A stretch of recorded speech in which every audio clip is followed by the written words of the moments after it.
Hello, I'm back with more Friendsim. Think we're going to be meeting a jade blood today, specifically this jade blood. Putting one foot in front of the other, you continue on through this strange alien world. Just when you think stuff is beginning to make sense, it all slips through your fingers and becomes even stranger and more alien. There does, however, seem to be one thing that remains constant through all planets and walks of life. That thing is friendship. You are on the prowl for more. It would have perhaps been wise to stay with one of your wonderful new friends until you are fully healed, but we insist on walking around Alternia with broken ribs. But, as Martha Stewart said, visitors, like fish, begin to smell after 3 days. You're almost positive Martha Stewart said that. I looked it up and it's Benjamin Franklin. Close enough. Nevertheless, you soldier on in your endless quest for companionship. Where will your travels take you next? Bronya or Sama. I'm not too excited about that name, but I'm pretty sure I got that sign on the extended Zodiac quiz once, so let's go. You've been traveling through a cave network for a while now. The rigid stone is a welcome respite from the eerily organic infrastructure you've been encountering, but it is also providing an unwelcome respite from friend making. Maybe it was too much to hope for that this cavern would be home to another potential new buddy. Maybe leaving the big city behind was a horrible mistake. Just maybe, these dark, cold tunnels are completely devoid of, oh, hang on, there's a bunch of buildings in the distance. In the cave? Oh, hello. I thought you were one of my girls, but you don't look like a jade blood. Or anything else, actually. How strange. One of your girls. You convey your usual spiel regarding your circumstances. You are lost and lonely, and your ribs are still broken, you think? Honestly, the ribs are fine. You could just use another friend or two. I see. My first responsibility is to my jades and the mother grub, so I can't make any promises of friendship just yet. But you do look like you need someone to take care of you. Here in the Brooding Caverns, we follow a few simple rules. 1. Don't invite drama from up top down below. 2. Protect the mother grub. 3. We have no hierarchy, but do what I say. Okay? Okay, so I guess this happens when she does this with her hands. I don't really get it. Let's do everything we can to keep up our current record of dozens of sweeps without any jades being cold. You're not sure what half of those words mean, but you nod your head. Does she mean jade bloods in general or just jade bloods down here? Because how would she know that? Good, I'll take you to our hive. Follow me. You follow her into her hive, which looks like a school or some kind of dormitory with multiple rooms and multiple floors. I mean, I'm sure she could take me in a fight, but I'm not sure why she's so trusting of me. I guess Skyla was too. And then I got our Lucis killed. Usually more of my jades are around. I suppose that everyone is out watching the Imperial drones arrive with the filial pails. Girls! Girls! We have a visitor to our caverns. 1. Okay, we got more, rules. 1. Do not be alarmed by their bizarre appearance. They seem to be harmless and quite weak. 2. Do not give them more injuries than they already have. Alright. Our visitor deserves a warm jade blood welcome. She claps her hands. No one else is around, but you stand to attention and give her the thumbs up to show that you read her loud and clear. No one else is around. Who's she talking to? I wonder if there's anyone here at all. You notice that she called you visitor and not friend, but that's okay. You can do whatever it takes until you're upgraded from visitor to friend, or at least charity case. Little babies. You follow her upstairs and she stops at a big room on the 2nd floor. When you step into it, you have to clap your hands over your mouth to keep you from gagging at the revolting sight. There are big baby-sized larva-looking things all over the floor, squirming around and crying and inchworming out of kiddie pools of green slime. What the hell? Also, why did she take me straight to the kids? What if I wasn't harmless? What if I eat alien babies? This is our nursery. Most of these wigglers are sick or injured, so we look after them in here until they're well enough to go back out into the caverns and spin their cocoons. She looks shifty all of a sudden, giving you some side-eye like she's sizing you up. You try to look very non-threatening and also 100% trustworthy. Yeah, I feel like she's not supposed to take care of the sick and injured. We keep this nursery on the down low. It's not against any laws, but it's something of a break with tradition to save any of the grubs instead of just letting them die. To tell you the truth, I'm not sure why we do it. I guess it just feels right to me to take care of them, the same way I take care of my jades, who are all absent. A nursery, huh? You look around again with this new information. You guess you can sort of see how the wigglers look like babies. Can we please pick wigglers or wrigglers? I'm just gonna say wriggler because it's easier for me to say for some reason. You can't believe that one of these things could grow up into anything that looks like Bronya. I still hate that name, but this is an alien planet, so who knows. She takes you over to a shelf that seems to hold medical supplies. You're not sure what can be done for your broken ribs, but maybe she has some kind of alien technology that can help. But when she starts going through the cabinet, you don't see anything that looks high-tech like the thing that fixed your arm. I guess that most of what we have is stuff for the wrigglers, and I'm not familiar enough with your bizarre anatomy to know if it will help. But if you're not completely sure how to do something, it's best to try anyway. One, even if you fail, everyone else can still learn from your mistake. 2, maybe you won't fail. You never know. You're not so sure about applying this ethos to your broken ribs, but she looks so determined. It might be rude to say no. Go for it, my ribs are already broken, so what's the harm? Or thanks but no thanks, I'll heal on my own just fine. Feel like this is not the right answer. Oh well, if you're sure. I'm worried about you though. You seem like you need help, and I wish I could help you more. If I can't take care of someone, I'm not sure how we can ever truly be friends. You try to cheer her up, pointing out that friendship is a two-way street after all. She doesn't have to concern herself with your mutilated frame. How can you help her instead? Well, sure, there are things around here that I could use some assistance with. However, don't take this the wrong way, but we've only just met. I don't know that I can trust you to be as responsible as I am. It's not easy to be the one in charge. You have to be 1, conscientious, 2, considerate, and 3, competent at all times. I am, maybe 2 out of 3 on a good day. You try to think of times in your life when you've been conscientious, considerate, or competent. You're drawing a bit of a blank, but hey, new planet, new you. You assure her that you have what it takes. I guess if you want to prove that you can be responsible, I can let you help me out today. It's a good time for a visit to the mother grub. Alright, you're careful to step around to all the little guys on the floor as you head out of the nursery. She takes you back outside, and these caverns are even bigger than you first realized. They're also dark and cold and gloomy, and you can't see anywhere that might lead up to the planet's surface. Does she really just live down here all the time? To make some conversation during this cold hike in a damp cave, you mentioned that living underground like this seems kind of depressing. What a nice thing to say to someone who lives underground. You realize too late that this wasn't very tactful, but she doesn't get angry at your conversational gambit of insulting her home. Oh no, it's very peaceful down here. Well, in comparison to anywhere else, I quite enjoy it. The brooding caverns are a place for life and birth, not death. That's pretty uncommon on Alternia. You're still not sure what she means by brooding caverns, but you guess it has something to do with the wrigglers in her nursery. Before you can ask, you reach the top of a ridge and get a new, wider view of the rest of this cavern. It's enormous, probably the size of a small city. All over the cave floor, you see more wrigglers crawling everywhere. Cocoons line the cave walls and the larger stalactites, with some young trolls crawling out of them.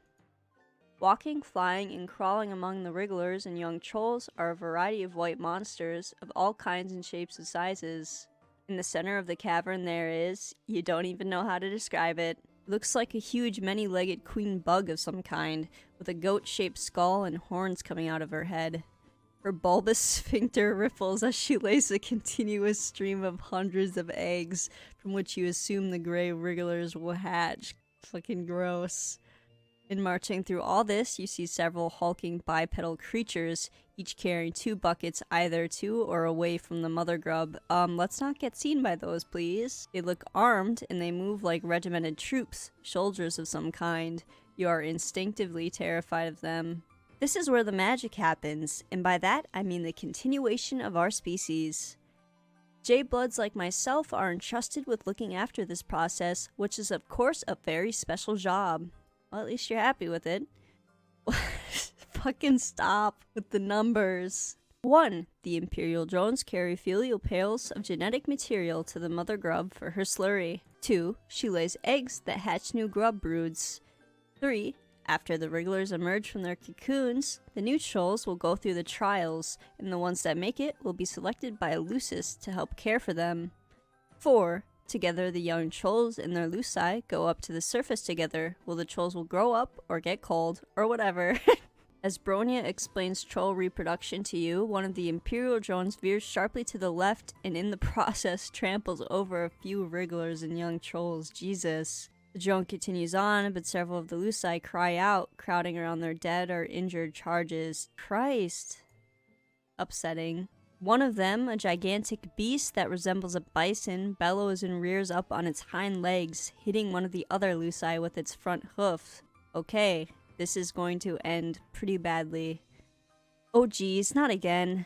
This kind of damage control is a lot of what we have to deal with. Whenever a lucis goes rogue out of grief or confusion, there's the potential for it to lash out at other luci, the wrigglers, or the mother grub herself. You are just full of information. Oh god. We J-Bloods cannot let that happen. You look so concerned, a marked contrast to how confident she seemed before now. You offered to help her out earlier, and it seems like now's your chance. Someone has to stop that rogue lucis, and that someone could be you? Great.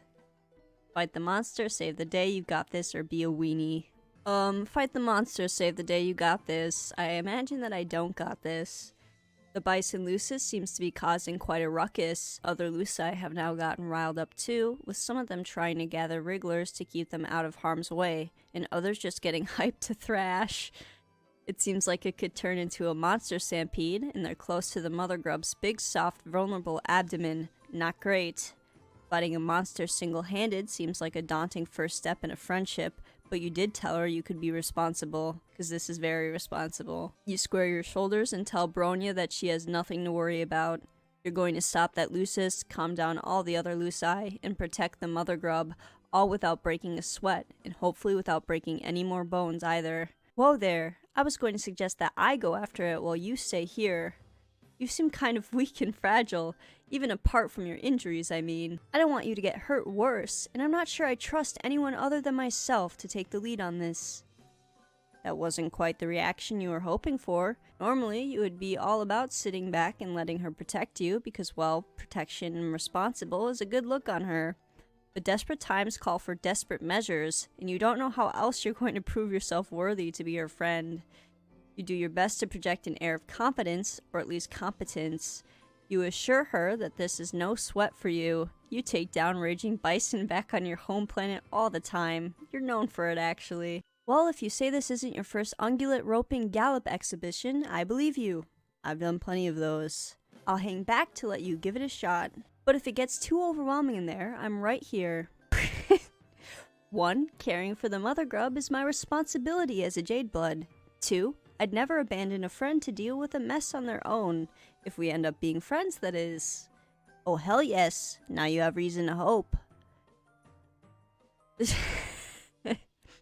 You approach the rampaging bison with caution. Do all bison have horns like that? Maybe they do. You're no bison expert, but you're pretty sure they don't all have teeth that nasty. Bison on Earth mostly eat grass, don't they? This guy doesn't look like an herbivore. Bison can be pretty nasty, with my extensive bison experience. At first you try to calm the lucis down by talking to it, but your soothing words have no effect. In fact, you might have just made it even angrier by suggesting that it pause and take some deep breaths in reaction to its trampled charge. You're not even sure it can understand human speech, come to think of it. You circle around it, wishing that you had some kind of lasso or something. Maybe you can herd it away from the mother grub. You look around to see if any of these other luci look vaguely like Earth Shepherd dogs, but no dice. You hesitate too long, and the lucis turns away, its furious eyes falling on the mother grub. It stamps its hooves, snorting air out of its nostrils, and screams in a way that sounds a lot more hellish than you imagine normal bison are capable of. It's obviously about to charge, and you can only think of one thing to do. In desperation, you leap forward and tackle it football style, doing everything you can with your flimsy human body to drag it onto its side. This is absolutely not going to work. It half works. You plow into the lucis and stop it in its tracks, but it topples over onto a nest of wrigglers, taking you down with it. Wrigglers and young trolls go bouncing everywhere, squealing in distress, and their Lucii descend upon you in a rage. Everything is chaos for a while. You're trapped beneath the bison Lucis, which is very worrying for all your body parts, and you think you might feel something important rupturing inside you. But hey, on the bright side, this crushing mass is protecting you from all the other pissed off Lucii trying to attack you. Just as your whole breathing situation is starting to get dicey, you hear a commotion and what sounds possibly like the trouncing of some of the smaller Lucii that were trying to get you. The crowd of beasts around you scatters, and then you hear her. Oof, I'm having a hard time getting this thing off you. And he's still very angry. He keeps trying to kick me. Well, thanks for keeping me updated. Where's a bronze blood when you need one? Well, you don't know what that means, but you're very grateful that she's here to help you. You try to communicate this, but it comes out garbled from all the blood in your mouth. Maybe don't try to speak, or move, or help. You experience a sinking feeling that could be related to your diminishing odds of impressing Bronya and becoming her friend, or it could be the compression of all your internal organs. Either way, it's tough to feel optimistic right now. But before you can give in to complete despair, you hear other voices. Your view is blocked by the mass of bison flesh on top of you, but could it be? Are these other people here to save you? Finally! I was wondering where you had all gotten off to. Let's all work together, girls. 1. You two grab his horns to keep the head still and keep it from biting anyone. 2. The rest of you, come around with me to its backside so we can push it without getting kicked. You hear some grunting and muttering, and the bison starts making noises that sound more confused and less furious. The pressure and pain on your chest briefly spike in intensity as the thing's weight shifts, and then they must succeed in dragging it off you because suddenly you can breathe again. But the crisis is not yet over. While you're still testing the use of your lungs and blinking up at the cavern ceiling, you hear a new cacophony of enraged monster noises. Uh-oh, the other Lucii are still agitated. Get down there and try to calm them down. Protect the mother grub.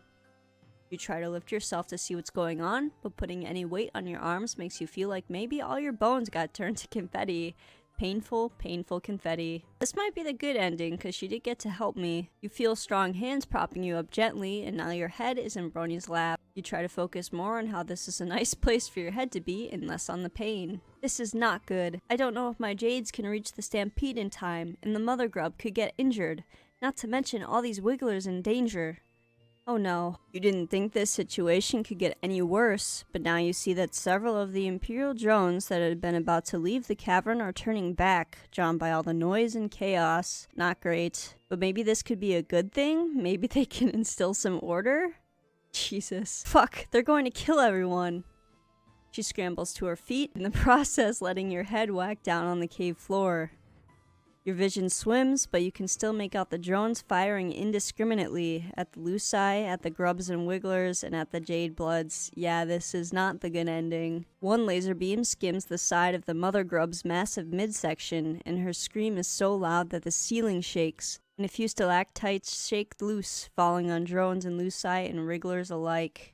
It's a total catastrophe. A whole rainbow's worth of troll, wiggler, and Lucis blood is splattering the cavern walls. Bronya seems paralyzed by the chaos, looking from her jades to the mother grub to the imperiled wrigglers like she's not sure who to help first.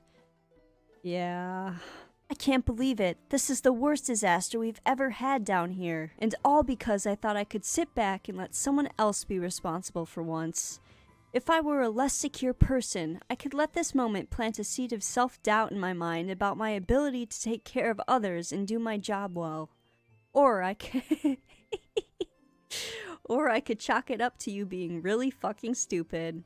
Yep, you shrink under the weight of her glare. She's green in the face from how angry she is. You swallow and manage to spit out enough blood to ask a question that you already know is hopeless. Does this mean you can't be friends? Are you serious right now? I do not make friends with anyone who recklessly endangers the trolls and wrigglers under my care. Yeah, you killed them all.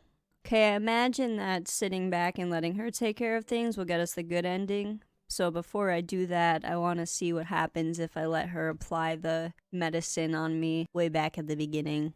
Okay. You're not so sure about applying this ethos to your broken ribs, but you look so determined, it might be rude to say no. Go for it, my rib's already broken, so where's the harm? Okay, come here. Lift up your shirt so I can get to your injured bellow sac enclosures. Yes, like that. Turn the part that's all bloody and horrifying towards me. She has something that looks like some kind of ointment. It's a shade of bright green, similar to the slime beds you see around the nursery, and it also seems to be glowing. Seems like there's nothing wrong about applying it to your skin. But despite your optimism, the second Bronya rubs some of it on your broken skin, you feel a searing hot pain like you just got doused with poison. You flinch back instinctively, your momentum carries you too far, and as you step back, you trip on something behind your feet. Oh. You cartwheel your arms, but it's no use, you're going down, okay. You're yelling timber. Cool. You feel something soft and squishy break your fall, and you hear a terrible squelching noise and some kind of animal squeal. Well, this is not great. You have fallen right onto one of the wrigglers. You roll off of it, but there's no use. It's squished flat, and you're covered in olive fluid that you think might be its blood. You look up to see Bronya's horrified face and know there is no hope for friendship in those vengeful eyes. You might want to run before I throw you out this window and break the rest of your bones. That's about what I It's about what I thought. Alternia's deadliest ass. First hot dogs, now this. Okay, let's see what happens when we sit back and let her take care of the rampaging Luci. You offered to help her out earlier, and it seems like now's your chance. Someone has to stop that rogue Lucis, and that someone could be you? Absolutely not. You definitely do not like the idea of wading into a monster fight, not even to save the progenitor of your new friend's species. In fact, you don't like that Bronya is so focused on protecting all these helpless toddlers and distressed animals instead of taking care of you. You stammer out that you don't think you can take on any kind of monster right now. In fact, you just felt another stab of pain in your ribs. You might be blacking out. Bronya's concerned face turns in your direction as you start to swoon. She catches you before you hit the ground and your heart flutters. You look up at her serious face and she looks like such a mom, but also such a friend. Like some sort of combination of these two concepts. Yikes, you don't look so good. I can't leave you alone, not when you're in such bad shape. Maybe I could carry you on my back while I try to stop the rampaging Lucis? Okay. Your heart flutters turn to pinpricks of alarm. That sounds dangerous, mainly for you.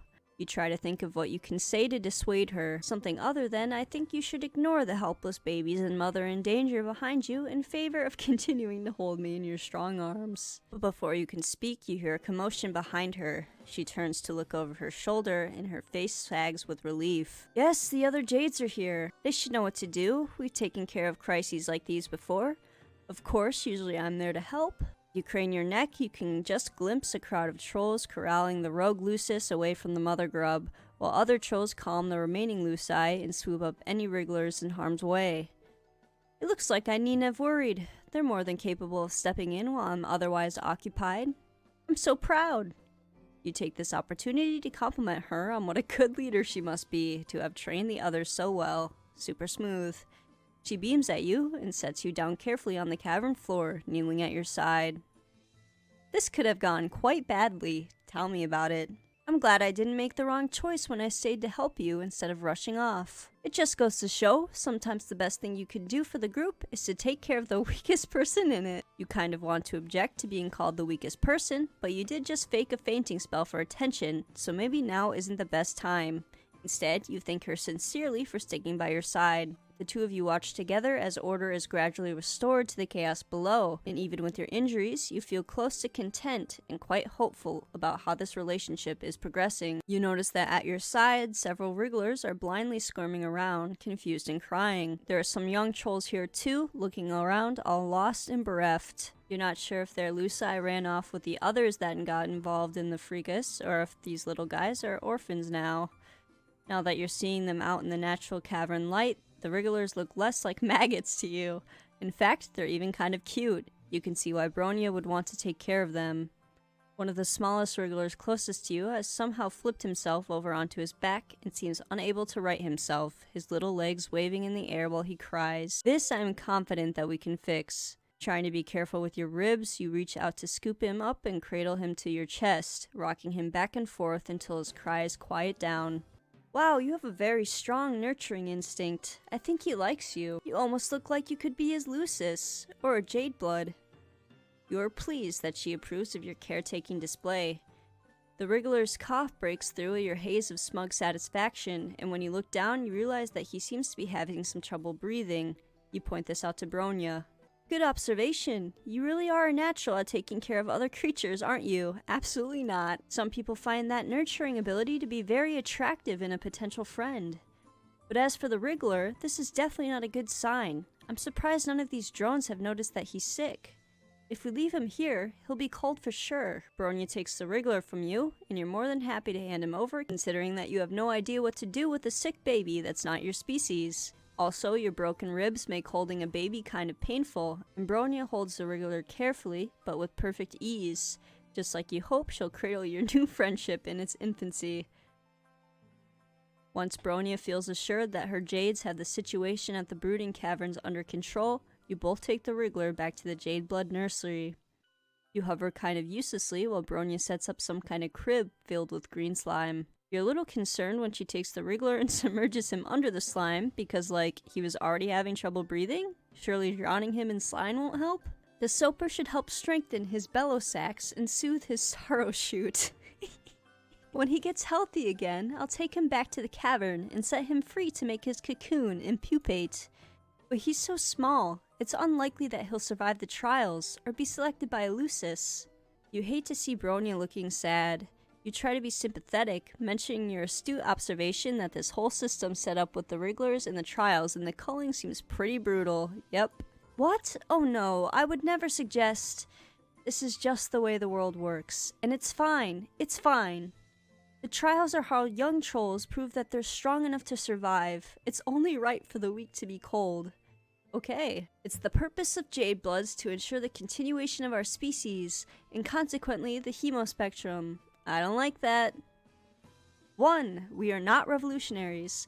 2. We are meant to do our jobs and keep our heads down and keep things running smoothly. You don't look very happy about this. 3. I would never presume to question the basic tenets of Alternian society that would bring negative attention from the High Bloods, and I just want to keep my Jades safe. You look around at the nursery and all these injured or underdeveloped Wrigglers that Bronya was apparently supposed to let die. You think it might not be true that she doesn't question the way her world works. She's looking at you like she's scared you'll call her on it and expose her altruistic tendencies.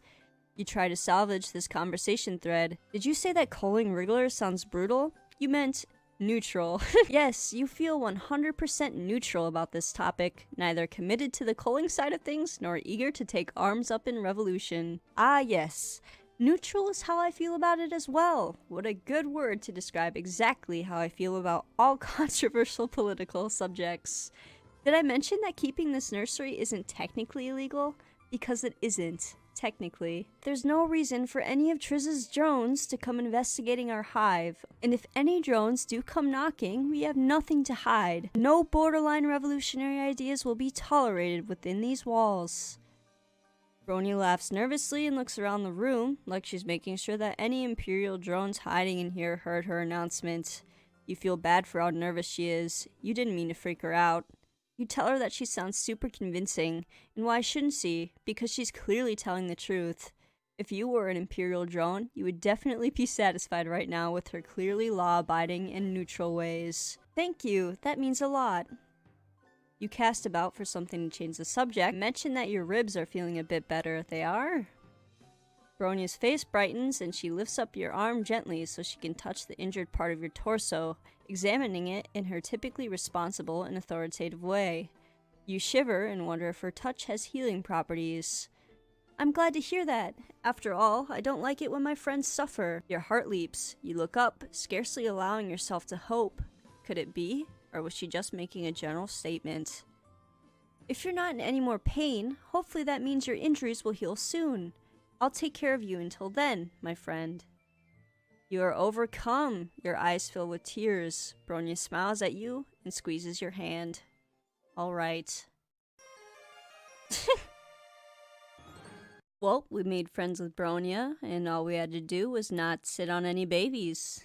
Hopefully in the next volume I won't have any broken ribs, because I'm tired of hearing about them. Until next time.